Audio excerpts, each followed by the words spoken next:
Outdoor Channel. The following is an Outdoor Channel original production.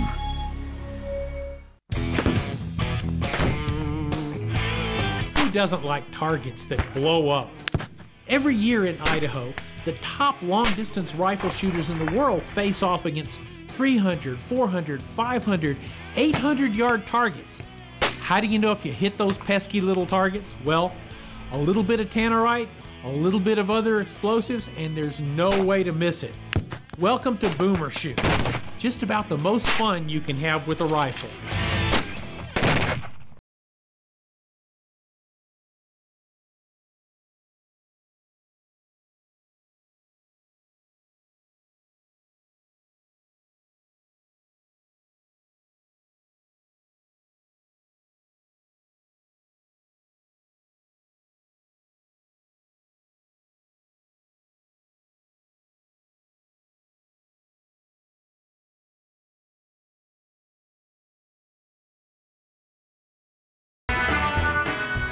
When I was a kid, a group of my high school friends got together and gave me an improvised demolitions manual for my birthday.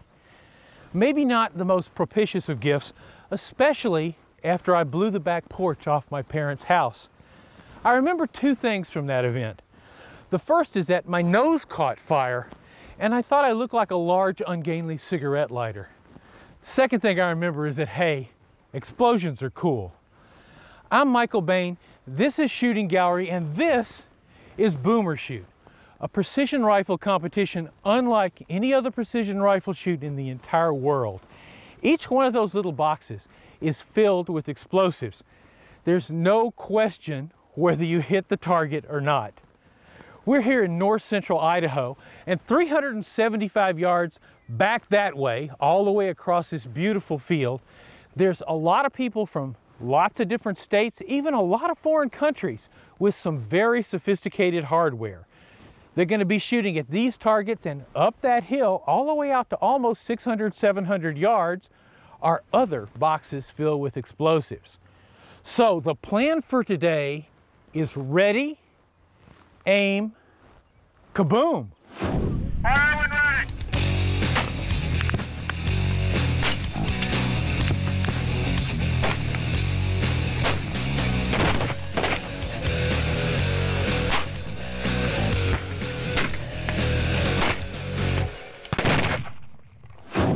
Joe, in addition to being a famous gun blogger, this is your baby. Absolutely. Tell me about how the baby got born. Well, my two oldest children and I went up to a dynamite shoot north of here called the Blanchard Blast. We had such a great time. As we were driving away, it's like, we can't wait for another year to do this again. So we started working on where could we do this and how could we do this. And so it took me a couple of years. We went back to the Blanchard Blast the next year, had a great time. And then the following year, I figured out how to make explosives, found a place to do it, and invited 10 people to show up at this first invitational event, just to see if we could make it work. Let's talk a little bit about these reactive targets that go boom. How do you make them up? We have ammonium nitrate, that's the main ingredient. We use potassium chlorate, which is the active ingredient in matches. Then we use ethylene glycol, ordinary antifreeze, as the fuel. So those first two chemicals are oxidizers. They give up oxygen and heat when they break down. And that oxygen is combined with the fuel and turns into water vapor and carbon dioxide, and it goes boom. That's a big boom. Yeah. That's up high and far away, right? Yeah. Is there something in precision shooting that appeals to nerds? That could be. I think there is. There's a lot of things going on there. A lot of the physics, you know, you need to worry about the wind, you need to worry about the drop of the bullet. There's a lot of calculations going on there, whether it's intuitive or whether it's actually crunching out on a calculator. I think there's some nerdiness with precision rifle events. So somebody sees this episode of Shooting Gallery and they go, whoa, this is so my future. How would you tell them to get ready for Boomer Shoot 2011? Get signed up early, because it will sell out when I open it up within 2 or 3 days. Wow. And I opened it up middle of June this year, and it was sold out in like 3 or 4 days. The other thing is to get out to the range and make sure your equipment, the ammo, and the shooter are all working right. The longer range you can practice at, the better. you're going to need a spotter. That's one thing that people do not realize till they get here, is they have to have a spotter to be successful. So they should have a partner that they're willing to work with, and that's probably the most important thing, is to have good teamwork. Joe, cool event.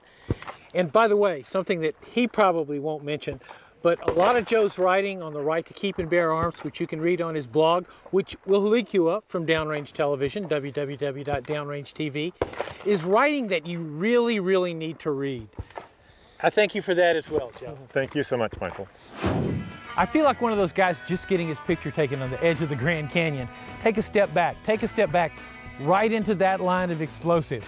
When we come back, it's more Boomer Shoot from North Central Idaho, only on Shooting Gallery. Welcome back to Shooting Gallery and Boomer Shoot 2010, one of the most unique precision rifle matches in the country. A key point here is that those targets are 3 inches, 4-inch square, 7-inch square at 700 yards. So the riflemen out here are having to work pretty hard to hit them. At least they know when they've got a good solid hit, because there's a boom and a lot of smoke.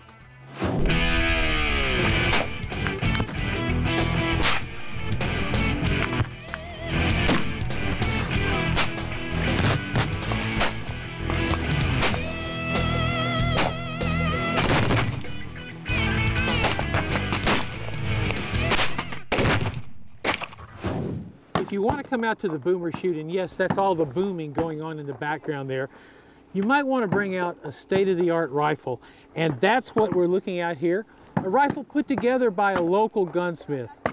Dan, go ahead and talk a little bit about this gun. This is your very special rifle here. It is. This is built by Sean Carlock up in Ratham, Idaho here. At Defensive Edge is the name of his company. This is a custom 700 Remington. What we have here is shooting a .338 Edge, which is a round that he was not really the founder of it, but he's the man that's been really behind it, pushing this bullet. What we have here is a 30-inch Hart barrel. This is his muzzle brake design on it, obviously to tame down the recoil. We have an H&S Precision stock on it, Harris bipod. Coming back is his custom cheek well pad that he has himself, that he builds himself. We're using Night Force scope on here. And one of the good features on this Night Force is something that Sean invented that you picked up earlier. This piece here is a one-piece level and cosine indicator. In the past, when we built these guns, not only did we have your scope mounts, but we usually had to have a cosine indicator mount, and then a lot of times we would have this mount. Well, he decided to put it all in one piece. Night Force was so impressed, they in fact are carrying it now. It's available in the catalog, and so it's a great addition. It cuts down on the weight of the gun, but it also cuts down on the number of mounts that we use. This cartridge itself is based on the 300 rim Ultra Mag cartridge. That is correct, and what it is connect up to a .338. We're shooting a 300 grain Sierra Match King bullet in it, and we're getting about 2950, something like that in feet per second. In terms of accuracy, what is this rifle capable of? I'm capable of putting 2 in the same hole at 100 yards. My brother happens to have the same gun in a .308 version, shooting a national match, and he is able to put 3 3/8 of an inch. These guns are extremely accurate. He guarantees them to shoot a ½ inch or less. Now, up here in Idaho, you got a lot of big game. You got a lot of, as we can see behind us, wide open spaces. It's not like hunting in the South, where you're looking at 80 yards is a long shot. That is correct. These guns are quite capable of humanely taking game out past 1,000 yards. We have fish and game laws that allow us to shoot guns at this weight and this caliber. There's no problem with that, and I feel very comfortable at shooting at 800 yards plus and humanely taking the animal down. Well, Dan, let's let you go back to whacking some of those little explosive boxes out there. Thank you. Thank you.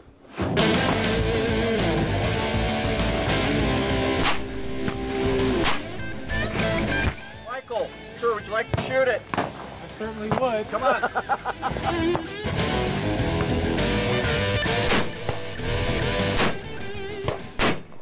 You hit it again.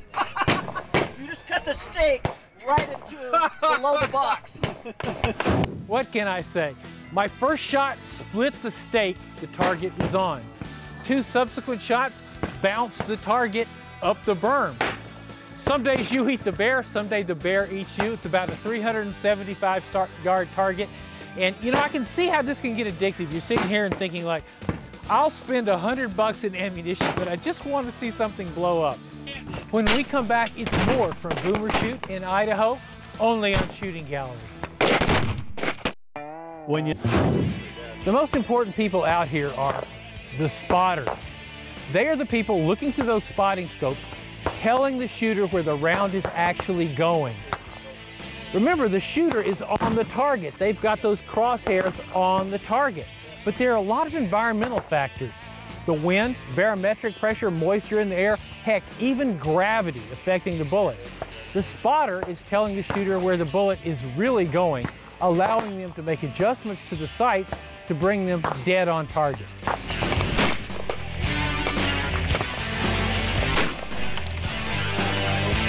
One o'clock, 1 inch. Right over the center. Right, it's like ½ an inch off the stick.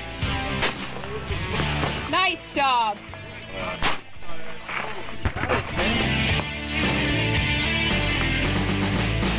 Now, is this your spousal unit? Yes, it is, and that makes it just a little bit tougher. I was going to say, does that make it harder knowing that he's your spouse?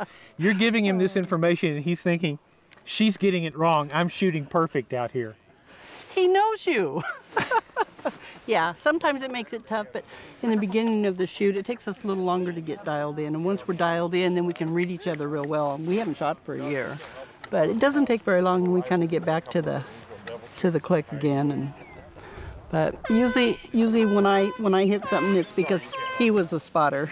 Of course, because he's the excellent spotter. All right, we'll let you get back to spotting. I feel like he's really getting it dialed in, and if he's not, just throw a little rock at his head. That usually works. I have a water bottle here on purpose. Okay, there's always some people who are never satisfied. And there's at least one person here at Boomershoot 2010 who thought, like, I don't know, David, rifles were just too easy. Yep. So you decided to go to something a little smaller. I think these are the only pistols out here. But these are your specialty guns, right? That's right. I started shooting these in about 2006. I went to a clinic and by some folks who make these special rests. But these three here are just factory Thompson Center Encores, and this one's a Contender. No changes to them. This one's a Virgin Valley barrel, but other than that, they're just stock. And those pistols are fully capable of the kind of accuracy you need to reach out here to shoot boomers. What caliber are you running these guys in? 223 and 308. These two are 223, and that one there is in 308. And then these pistols flanking are also 223 and 308. Talk a little bit about the challenge of shooting a handgun at those distances. Well, there's a couple of things. It's actually easier in one respect. I've shot here with a rifle the first time I was here in 2005, and it does beat up your shoulder some.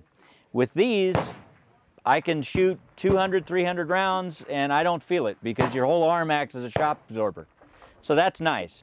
But it is much more difficult because when you're using a long eye release pistol scope, you have it way out here, it's a much smaller field of view. They only go up to 12 power. So the boomers are very small, and that makes it hard to hit. When you have a rifle scope on top of these things, then it gets a little easier because you can see them, but you've got this tremendous recoil here, and you can really get scope cut. We had a lady break her nose last year. Ouch. So you have to be careful with that. If you hold it too close, it's going to hurt. What's the longest shot you've ever made with a pistol? I've made hits on a 3-foot, 800-yard target. I just shot up at the steel at 650 with one of mine, just getting it zeroed in. That's the same one. I made a split the bullet at 660 yards, and that was at the clinic several years ago. So it's quite possible. They're factory guns. You can do it. So it's, you know, you're not really talking about a huge amount of expense here. No. You know, a Contender or one of the Encores, very reasonably priced guns. Absolutely.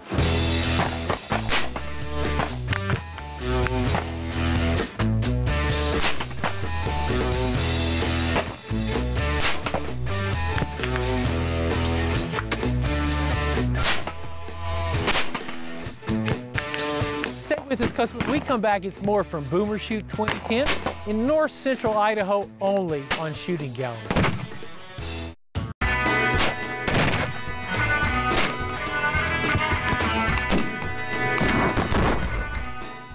Welcome back to Shooting Gallery and Boomer Shoot in north central Idaho. Up that hill is where the real shooters are working at 500, 600, 700 yard targets. Let's go down to the firing line and see what kind of hardware it takes to make the far targets go boom.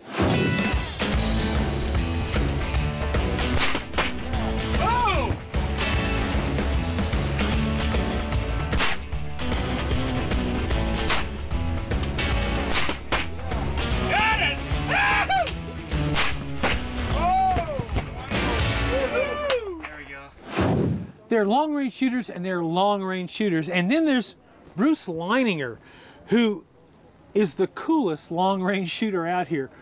Bruce, this is the quintessential tripod. Tell me about this bad boy. Well, I tell you, Mike, I've been working on tripods. These are from the standard units, and I developed this one. I wanted a better long-range unit that was much more stable for long range, so I went to a good friend of mine who's a machinist, and he designed this for me based on the original product, and we made it out of 100% solid stainless steel. And we stretched the footprint out to at least 2 or 3 times the size of the standard footprint. And my analogy of it is, it's like if you took a Sherman tank and you have a 50 caliber machine gun. When you pull the trigger once and it goes bang, does the Sherman tank move? No. And that is essentially what we have here. We have a Sherman tank with a gun. When we pull the trigger, nothing moves. The crosshairs never change from the position of the target. And when you hit a boomer, the crosshairs remain exactly where the boomer was. So essentially you follow through with the scope, and you watch everything, and you become a solo self-centering person where you can sight for yourself, correct for yourself, and watch what the end result by yourself. I understand that it wasn't nearly this trick when you got it. It was simply made out of regular raw stainless steel, and then I took it home and completely disassembled it piece for piece and walked down to my local metal polisher in Salinas, California, and I said, I got a project for you. And he went, great. And over the course of about 4 months, we polished it to high polish, and we also brushed it so that it had contrast and had some beauty to it. Bruce, take me through this platform. This is not like any other platform I've seen. No, it is not, because in a bench rest world, the movable platform that traverses the gun to left and right and up and down is traditionally at the front of the gun. This one is built to the rear of the gun, where we have a threaded shaft to the rear, and as we turn it, we lower or raise the back of the gun, and then we traverse left and right to center the gun on target from the rear. The front of the gun has an anti-cant device custom built, and that sets the cant of the rifle to the scope for an accurate shot. So in essence, we have a live rifle on top of this tripod where every part is adjustable to put the crosshairs exactly on target before you light off the trigger. Bruce, an amazing thing, and hey, I'm glad you're having a good time out here. Well, I absolutely love it out here, and my hat is off to Joe Huffman for putting this event on and allowing people to come out and enjoy what he has found to be quite a hobby. Ever wonder how to dispose of leftover explosives? Watch this.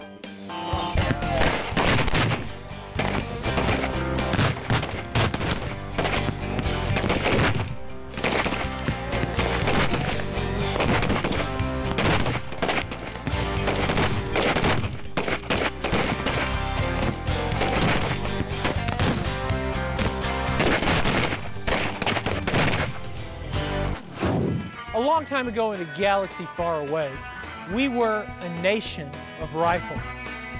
An odd thing is happening in America today. We're becoming a nation of riflemen again.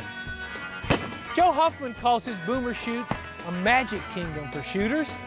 I might phrase it a little differently. I might say Boomer Shoot is the sound of freedom. I'm Michael Bain, and anything we've talked about here on the show you can find on Downrange Television, www.downrange.tv, powered by Outdoor Channel. As always, thanks to Joe Huffman, thanks to the great shooters out here who made this event possible, thanks to you for joining us. We'll see you next week on Shooting Gallery.